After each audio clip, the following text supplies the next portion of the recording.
Amici di Diretta Sport, eccoci arrivati alla settima giornata del campionato di seconda categoria, il girone A, con le due squadre oggi impegnate in campo qui a Selargius, l'Orione 96 contro il Sublanu. L'Orione che arriva alla partita con una vittoria ed eccoli qua il fischio d'inizio. Pallone recuperato ancora dall'intervento di Lorenzo Piras, poi il tentativo di tiro con il pallone che finisce largo. Coraiba arriva sul fondo, mette il pallone teso con il tocco sul primo palo, è tutto pronto. Pallone messo in mezzo con l'uscita spericolata da parte di Mulana. Lancio ancora in profondità, il pallone per Pina con il tocco d'esterno Mereu.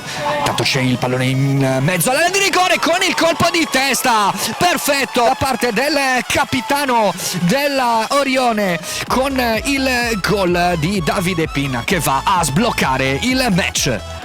Fischia l'arbitro, il tiro tagliato sul secondo palo con il colpo di testa mancato di un soffio, e De Montis che prova il tiro con il pallone che si perde. Pallone per Del Rio dalla parte opposta, c'è Cogoni, rientra sul sinistro, Cogoni prova il tiro, la palla e si perde alta. Dalla verso Lai, lo stop subito, il tiro in mezzo, poi l'errore del portiere e c'è il gol, ancora la doppietta in partita e ancora il gol del capitano Pinna, ma con la complicità dell'estremo difensore del Sublanu.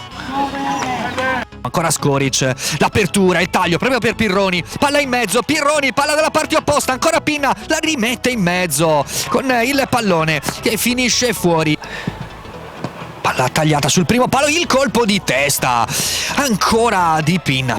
I due Pinna, fa il tiro che sfiora l'incrocio dei pali da parte del capitano. Il pallone colpito malissimo da Franchi, però prova con il destro dalla distanza, fallo laterale messo in profondità. Pinna, il colpo di testa, la palla che viaggia lì e poi proprio Mereta a due passi colpisce in pieno il portiere.